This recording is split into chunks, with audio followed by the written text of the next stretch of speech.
My hands shake these days, and I suppose it's partly age and partly the weight of secrets that never found a grave deep enough to hold them.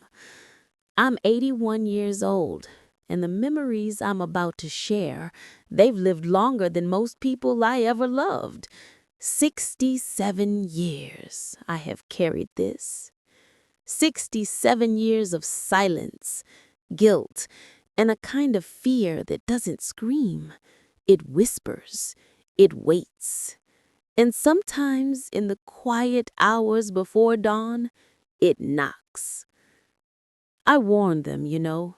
I begged them not to play in that field. But children, they never listened to old stories. And back then, we thought we were invincible. I thought my warnings were enough. I thought fear alone could protect them. I was wrong. God help me, I was so terribly wrong. Before I go any further, I hope you don't mind an old woman asking softly, almost like she's speaking to her grandchildren. Be a dear and tap that like button, would you? And subscribe if you'd like to sit and listen to more memories like this. It makes me feel less alone. And tell me, what country are you watching from? I always imagine little hearts listening from across oceans, like lanterns glowing in the dark. It helps when the nights get heavy. Now, where was I? Ah, yes, that field. You see, when I was a little girl growing up in rural Vermont, back in the late 1950s, childhood felt like something painted in warm watercolor. The air smelled like chimney smoke in the fall and lilacs in the spring. We lived in a small white farmhouse on the hill with peeling shutters and a porch swing my father hung himself. I remember my mother's pies cooling on the windowsill, the way sunlight poured like honey across the kitchen floor, and the sound of my baby brother Thomas giggling from his high chair. Life felt soft, safe, untouched. And beyond our yard, past our little fence and a stretch of apple trees, there was the field. The grown-ups said it was just an abandoned meadow, wild grass, old fence posts leaning like tired bones, and a lone dead tree near the center, twisted and lifeless even in summer. But to the children in town, it was something else. A dare, a playground for the brave, a place where, if you stepped quiet enough, you could swear the earth breathed beneath your feet. You could feel eyes on you even when you were alone. Everyone had stories about the field. Some said a farmer died there. Others whispered it was an Indian burial ground, or that something evil lived under the soil. But grown-ups never spoke of it directly. They just shut their mouths tight when you mentioned it, as if fear could be buried by pretending. I wish they hadn't done that. Silence doesn't kill legends, it feeds them. The first time I felt something was wrong, I couldn't have been older than 12. I was walking home from school with my best friend, Eleanor Harper. Ellie had dark curls and freckles and a laugh that made every day feel like summer. We always took the long road home past that field. I remember the afternoon clearly, as if sunlight still touches that day somewhere in time. The cicadas hummed louder than normal, like they were warning us, and a cool wind rolled over the grass even though the air was warm. I stopped walking. I don't know why, or maybe I do. Something in me felt tugged, like a cold hand wrapped around my ribs and gently pulled. Ellie noticed I froze and tugged my sleeve. "Let's keep moving. You're staring like you heard something." Heard something? Funny she chose those words, because I did hear something. A whisper, so faint I thought it came from my own bones. It didn't sound like a voice, not exactly. More like something remembering how to speak, shaping breath into almost words. I told myself it was wind catching the tall grass, but deep down, I knew better. Ellie laughed, trying to be brave. It's just a field. You believe all those ghost stories your grandma tells. My grandma. Lord, she tried to warn me too. Her hands used to tremble when she spoke of the restless earth and things that remember. But I was young. Young hearts are arrogant. I whispered, don't go near it. Ellie rolled her eyes, fearless in a way only children can be. Don't be dramatic, Mary. Oh, how I wish I had stopped her then.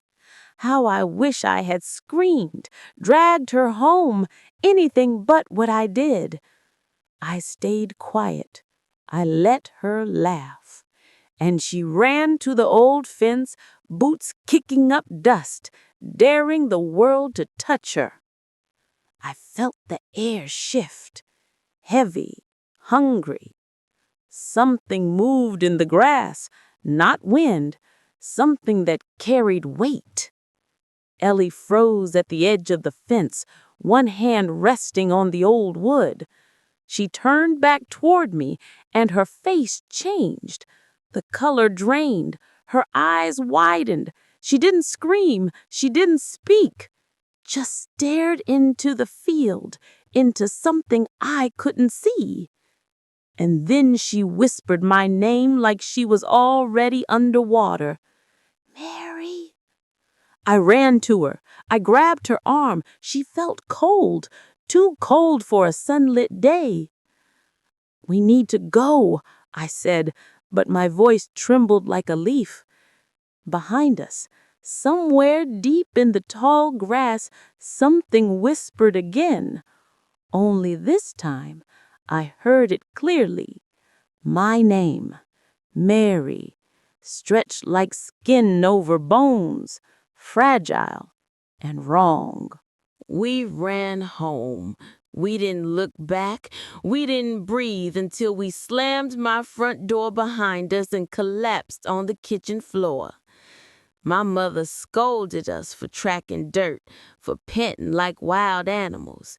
She didn't notice the terror in our faces. And we didn't tell her. Children rarely tell adults their worst fears. We tell them to each other instead, in hushed voices, at night, when courage feels borrowed from somewhere foolish. That night, Ellie didn't answer my call when I rang her house. The next morning, she came to school, pale, silent, and jumpy. Her eyes looked bruised, like she hadn't slept. When I asked what she saw in that field, she only shook her head. If I tell you, she whispered, it'll follow us here. Those were the first cracks in our childhood, the first hints that innocence breaks quietly, not with screams, but with whispers that linger in the bones forever. Ellie avoided me for days after that, not angrily, not like a child sulking, but like someone who had learned fear too early and didn't know how to hold it without spilling. She kept glancing toward windows, jumping at sudden noise, clutching her books like a shield. Her laughter, which used to come so easily, vanished. She didn't giggle at chalk squeaks or jokes whispered during lessons.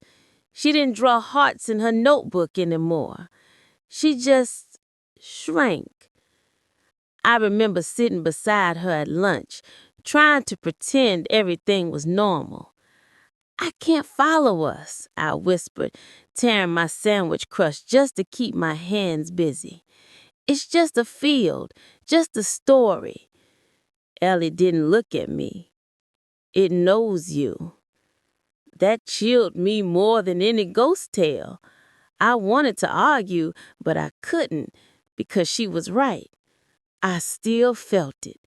Not constantly, not like a presence standing behind me, more like something watching from a distance, thinking about me, remembering my name. One evening, my grandmother found me sitting on the back steps, hugging my knees. I used to love those evenings. Fireflies blinking across the yard, frogs singing near the creek, the sky purple and soft. But that night felt different. My skin prickled like the world was holding its breath. Grandma slowly lowered herself beside me, bones stiff, shawl wrapped tight like she was always cold. "You saw it, didn't you?" she murmured. My heart thumped hard. "Saw what?" Her hand found mine. Her grip was stronger than I expected, almost painful. The hungry land. I swallowed. My throat felt full of stones. Nothing happened. She turned her gaze to the field just beyond the apple trees. Something always happens when children stray where they shouldn't.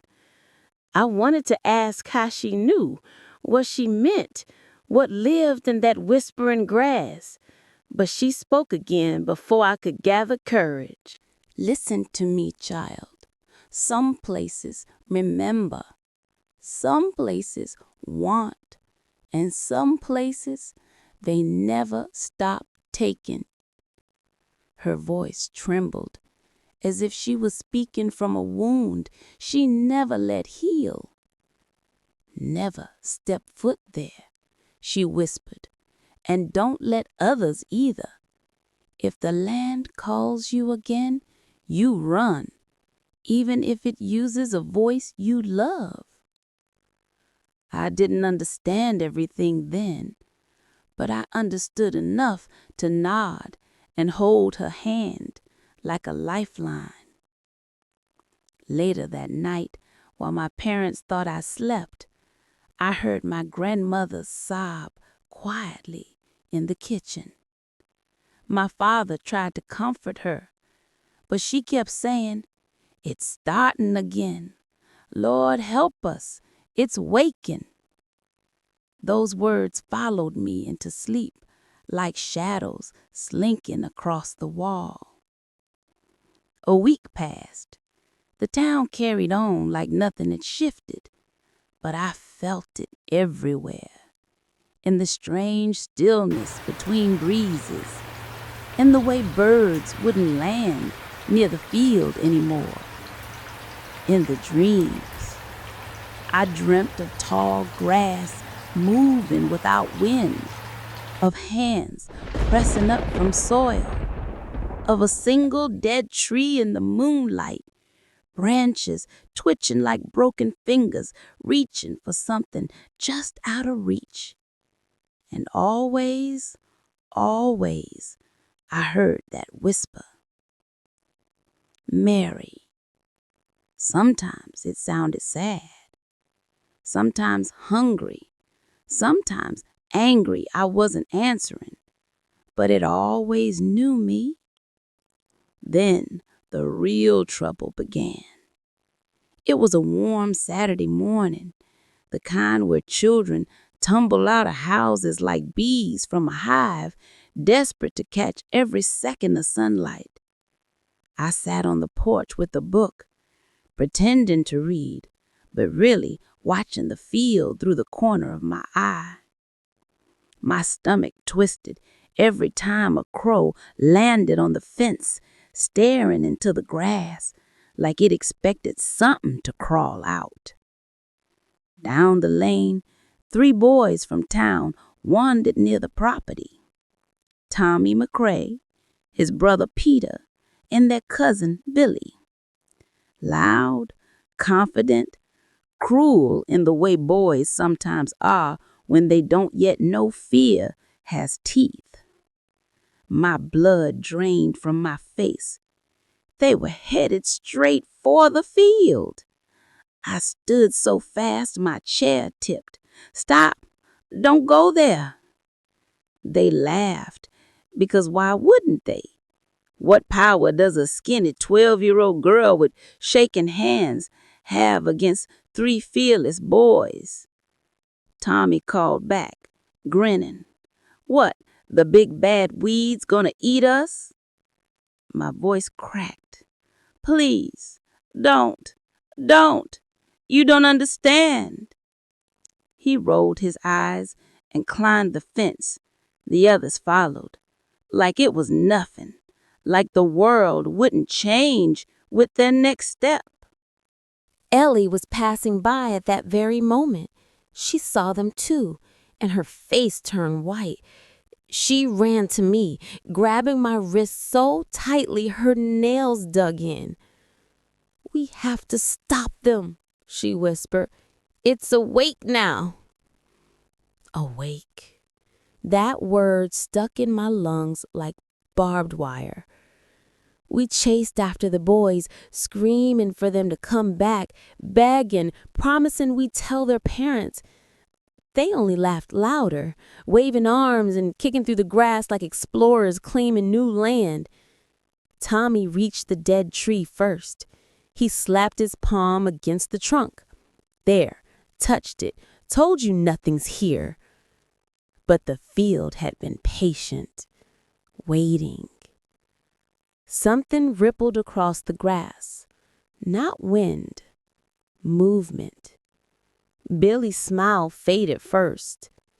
"Tommy, something's wrong." Tommy tried to back away from the tree, but his foot sunk, just slightly, like he stepped into mud, only there was no mud, only dry earth. He tugged harder. His shoe didn't budge. Peter grabbed his arm to help him pull free, and then he gasped, eyes wide with something I'll never forget.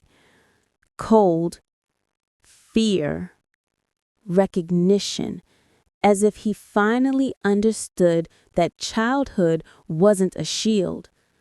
The ground beneath them pulsed, like a heartbeat.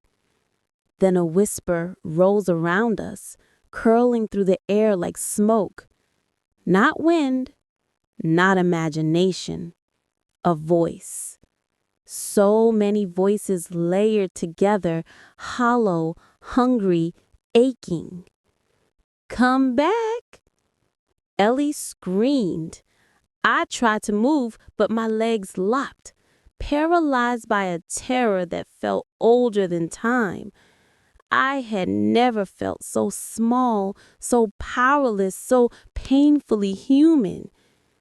Tommy cried out, yanking harder, but his foot sank deeper. Soil clung to him like claws. "No, Mary, help me."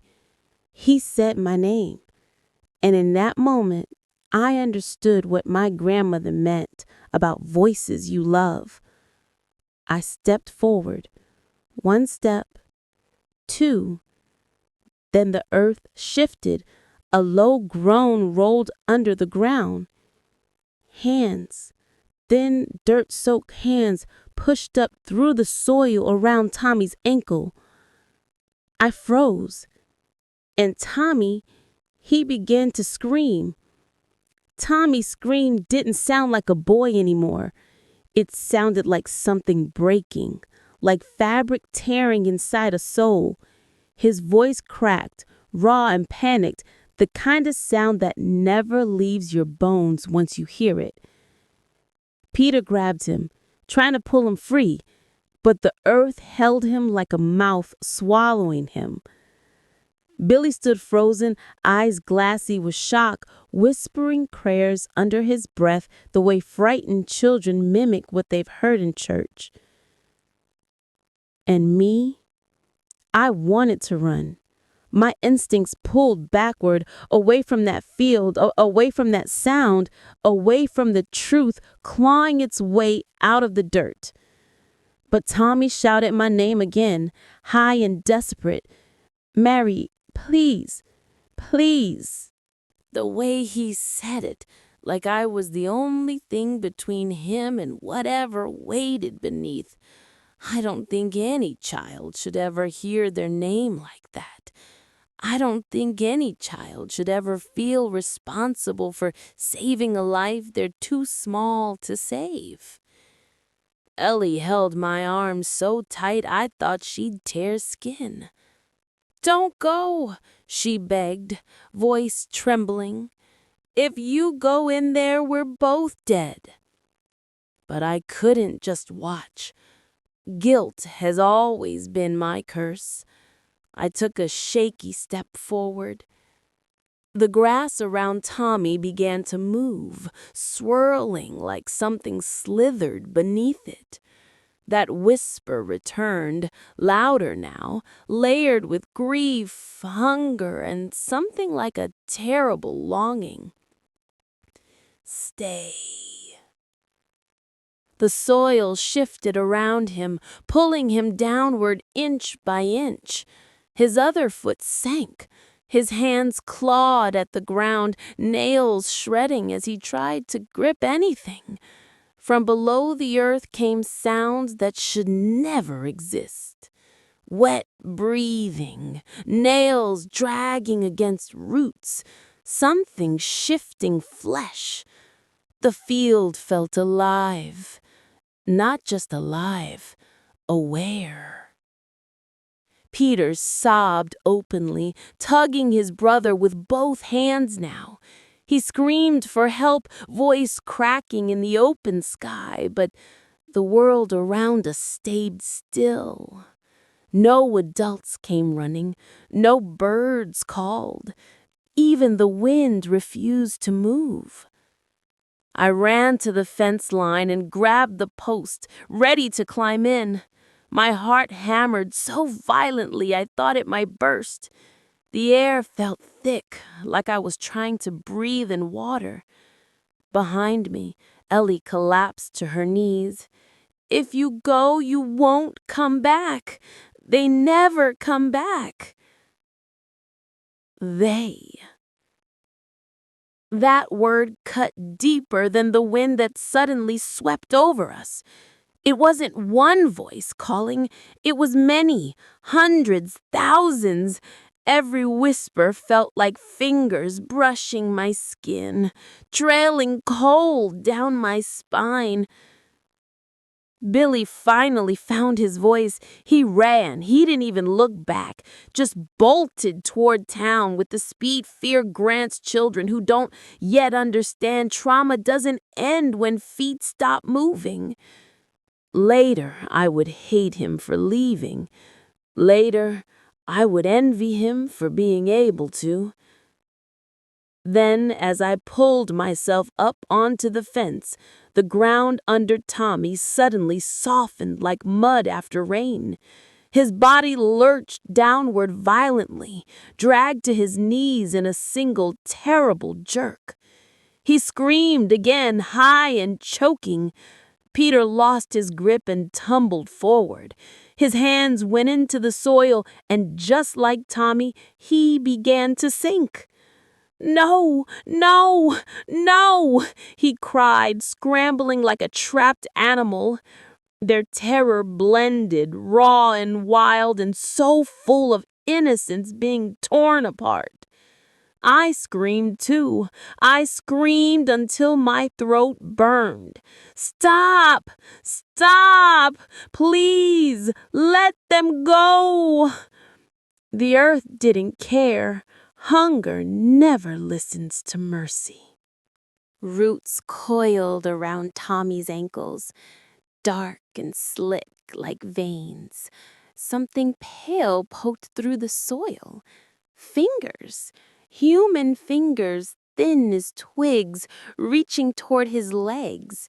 But what horrified me wasn't the hands, it was the way they moved, slowly, tenderly, like they were welcoming him home. My vision blurred. I tasted blood. I must have bitten my lip. My ears rang, but I climbed that fence anyway. I was ready to jump in. Right then, a hand seized the back of my dress and yanked me down so hard my breath vanished. I hit the grass outside the field and looked up into my grandmother's face. I had never seen terror in an adult before. Real terror. It changes them, makes them look hollow, like death is already standing behind them. Her voice came out in a shaking whisper. Don't you dare cross that fence. You'll damn yourself. I sobbed. They're dying. Help them. Her eyes filled with tears, deep and ancient. I can't. No one can. The land chose. It always chooses. Behind her words, I heard Tommy's last scream twist into something wet and gurgling. Something pulled him deeper. Only his arms and face remained above ground. Peter shrieked, clawing wildly, his fingers bending backward as the soil swallowed his hands first, then his wrists. The dead tree by them, its branches shuddered like they were breathing. Ellie curled into a ball and covered her ears, whispering, I told you, Mary. I told you, it's awake. My grandma turned me toward her, gripping my cheeks with trembling hands. Listen to me. You look at me, not at them. I tried. I really did. But children aren't strong enough to look away from horror. I saw Tommy's face go under first, mouth open in a silent cry, dirt filling his teeth. Then Peter. His small hands clawed once more above the soil like drowning fingers in dark water, then vanished. Silence. Just silence. The grass swayed gently again, like nothing happened, like it hadn't just eaten two boys. My legs gave out. My grandmother held me like I was something precious and fragile. Her tears fell on my hair. I prayed it would never start again, but it always returns. Every generation, it wakes. I didn't speak. I couldn't. Children don't know how to grieve terror.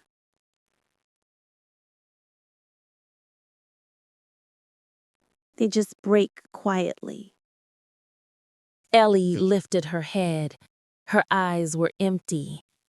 It'll want more, she said softly. It always wants more. I looked back at that field. The wind rustled the grass, and for a moment I thought I heard laughter. But it wasn't laughter. It was chewing, content, satisfied chewing. And I learned something that day. Monsters don't always hide in shadows or crawl out from under beds.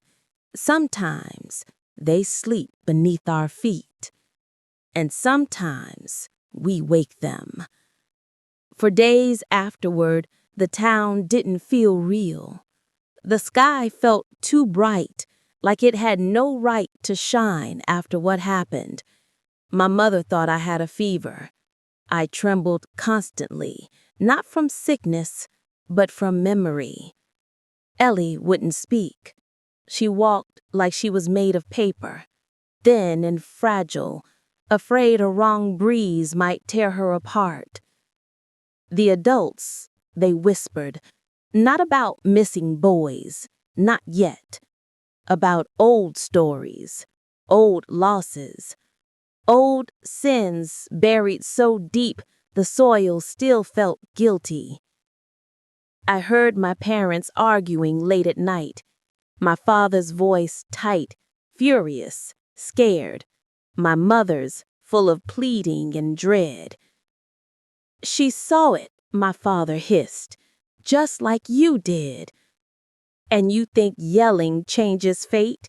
My grandmother whispered sharply. The land remembers. We can't stop it. We never could. I pressed my ear to the floorboards, jaw clenched, heart tiny in my chest. My parents weren't just scared, they were familiar with this fear. They knew something I should never have learned. The next morning, the McCrae family realized the boys never came home. Search parties formed, dogs sniffed around the woods, flashlights cut through dusk like hopeful knives. No one searched the field. I tried once, gathering every ounce of courage left in my small bones, walking toward that fence at dusk, the sun bleeding red behind clouds, the field swaying like a living thing breathing slow and satisfied. When I reached the fence, I whispered, "Give them back." The wind stilled. The grass froze. Then, soft as breath on a cold window, "Marry ye. I ran. Children aren't made for ancient horrors, but the ancient loves taking them. By the third night, Mrs. McCrae stood outside our gate, hair wild, shoes caked in mud, clutching a photo of her boys. Her eyes were empty, hollow, a mother gutted by a world that refused to answer her screams. My mother cried. My father stood stone still. And somewhere in the dark, hidden by grass and earth, those boys lay silent. Or maybe not silent at all. I kept dreaming of them, of the earth moving like breathing ribs, of hands clawing upward, of little voices begging to be let go, begging to sleep. But something down there wouldn't let them. One night, I woke to tapping, soft, rhythmic tapping on my window pane. I sat up slowly, cold sweat tracing my spine. The house was dark, quiet, too quiet. Tap, tap, tap. I forced myself to look. Something pale pressed against the glass. Not a face. Fingers, small fingers, dirt under the nails, bent the wrong way. Tap, tap, tap. The voice was faint, croaked, wet. "Mary, help." I didn't scream. I couldn't. Fear had rotted my voice. I slid under the covers, shaking so hard my teeth clicked. I prayed like my grandmother taught me. I don't know if God heard. Some places are older than God. Eventually, the tapping stopped. In the morning, there was smudges on the glass, mud and streaks that looked like fingernail scrapes. Papa cleaned it without looking at me, his face gray, jaw tight. That's when I realized he had seen this before. Generations. That curse didn't start with me. It chose families like harvest cycles choose seasons. Ellie stopped coming to school. Her parents took her out of town. Rumor said she screamed every night. They said she talked to shadows. They said she stopped eating because she feared being swallowed by the earth from the inside. I envied her. Distance meant safety, even if her mind cracked along the way. Me? I stayed.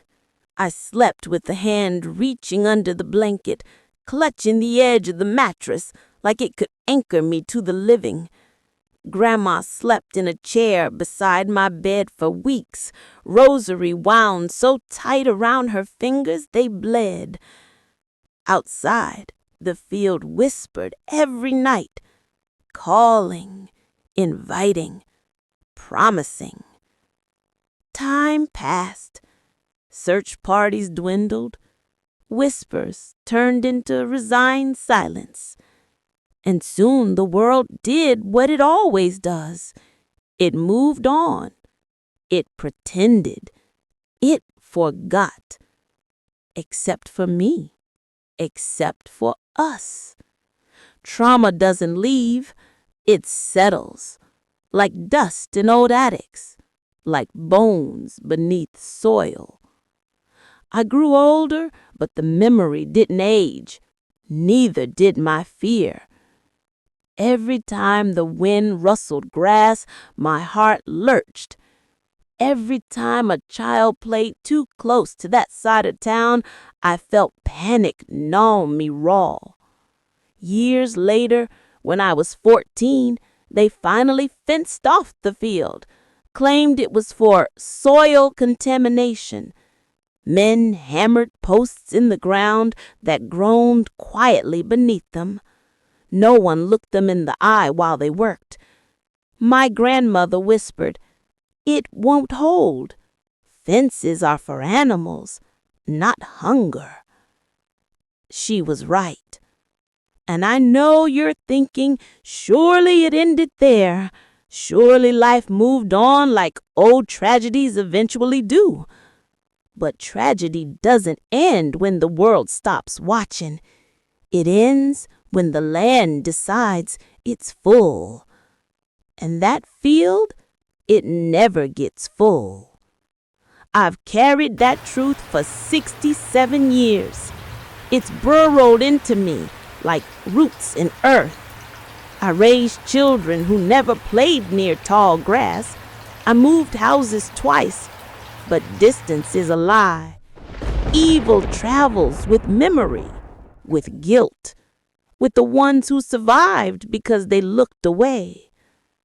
There are nights even now when I hear tapping on glass, on walls, on the edge of dreams. A soft reminder, you left us. Because I did. Because I had to. Because I was a child, and children aren't meant to save anyone. But some nights, when sleep loosens the world, I still hear Tommy's voice rising through soil, thick with dirt, dragging breath like broken branches. You promised. And maybe I did. Maybe as he sank, I whispered I'd come back. Children make promises they can't understand. That doesn't stop them from becoming chains. There's more. The worst part hasn't come yet. What truly haunts me, what I bury deeper than bones or secrets. But I need to know. Are you sure you want to hear it? My father, with his stern eyes that could slice a lie in half before it even formed on your tongue, inspected us each morning as if fear might manifest on our clothes like dirt. Mother tried to balance his harshness with soft humming and warm biscuits, but even she tended to fall quiet when dusk approached. It was as if the shadows outside pressed against our windows, demanding to be acknowledged. But still, children are children. My brother Jacob and I found wonder in places grown folks feared to look at. The field beyond our house, with its rough grass and wind-bent trees, was our universe. The tree line stood at the far edge like a jagged set of teeth, guarding secrets we were too foolish and too curious to leave alone. And then there was her, or rather, the story of her. Her name had long faded, like a photograph left in sunlight, but her legend hadn't. Folks whispered of a girl who vanished there decades before we were born. Some said she was lured. Some claimed she never existed and was simply a tale parents told to keep their children close. But others swore they heard her voice in the wind on nights the moon hid behind thick clouds. A high, thin cry, like a child calling out across a great distance. Sometimes, when we lay in bed, I'd hear Jacob whisper, "Do you think she's still calling, even now?" And I'd bite my tongue, refusing to answer, because deep in my heart, something told me she was. And she wasn't calling for help.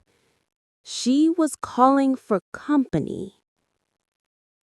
The first time it happened to me, I was alone. A soft humming flowed from the tree line, like a lullaby half remembered. Curious, foolish, and lonely in the way only children can be, I followed it. The tall grass brushed my bare legs, scratching my skin with little whispering touches. The closer I got, the colder the air felt, as if the world itself was trying to warn me back. But the humming, it sounded so gentle, so sad. And loneliness recognizes loneliness, even in childhood. Then I saw her. She stood just beyond the edge of the trees, a pale figure in a faded dress, hair hanging like dripping ink down her face. She didn't move, didn't speak, just stood, slightly tilted, watching me. I couldn't make out her face, just a blur of pale flesh where features should have been. My heart hammered so hard I thought it might burst. I remembered trembling, frozen like a deer in the hunter's stare. Then, slowly, her head turned toward the trees, as if beckoning, inviting. Something inside me screamed, "Run," and I did. I tore back across the field, breath ripping from my lungs, tears blurring the world, the grass slapping against my legs. When I reached the house, I collapsed in the doorway, sobbing uncontrollably. Mother rushed to me, her hands flying to my face. "What happened? Were you hurt? Did someone chase you?" But I couldn't speak. I couldn't form the words. Jacob hovered behind her, eyes wide, like he instinctively knew this wasn't a scraped knee type of fright. That night, when the oil lamp clicked off and darkness draped our room, Jacob whispered, "You saw her, didn't you?" I didn't reply. Silence was safer. He whispered again, "I want to see her too." A chill crawled across my entire body. You know, sometimes I wonder if evil doesn't shout or roar. Sometimes I think it waits, patient, gentle, whispering sweet and lonely songs until a child looks back.